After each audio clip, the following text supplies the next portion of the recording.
একবার বন্ধু হাবিব ইবনে মালিক নবীজির চেহারার দিকে তাকায়, আবার বন্ধুরে পূর্ণিমা জোছনার দিকে তাকায়, একবার চন্দ্রের দিকে তাকায়, আবার আমার নবীর চেহারার দিকে তাকায়।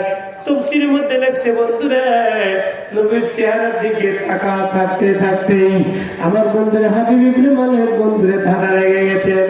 হাবিব ইবনে মালিকের বন্ধুরা কোনো কথা নাই। আবু জাহল ধাক্কা দিয়ে বলে, বন্ধু আপনি কি দেখতেছেন? আপনার কাছে আমি শত্রুরা নিয়ে এসে দিয়েছি, আপনি কেন বিলম্ব করছেন?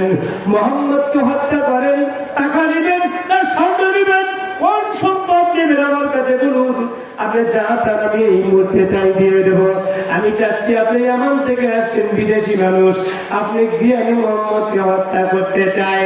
আমার ভাইরা রে, হাবিব ইবনে মালিক আবু জাহলকে চেয়ারের মধ্যে ধাক্কা দিয়ে কয়, আবু জাহল চুপ করে তোর চেয়ারের মধ্যে বসে থাক, আগে আমাকে নবীকে দেখতে দে, জবান করে বলবেন না মারহাবা।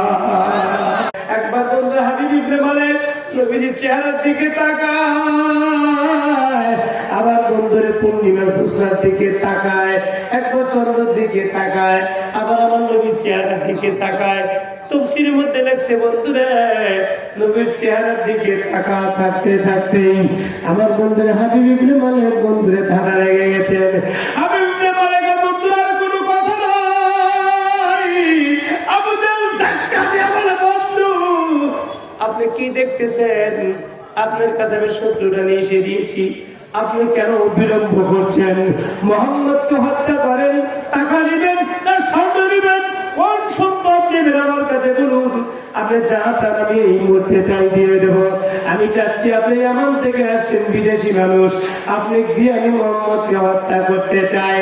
আমার ভাইরা রে, হাবিব ইবনে মালিক আবু জাহলকে চেয়ারের মধ্যে ধাক্কা দিয়ে কয়, আবু জাহল চুপ করে তোর চেয়ারের মধ্যে বসে থাক, আগে আমাকে নবীকে দেখতে দে, জবান করে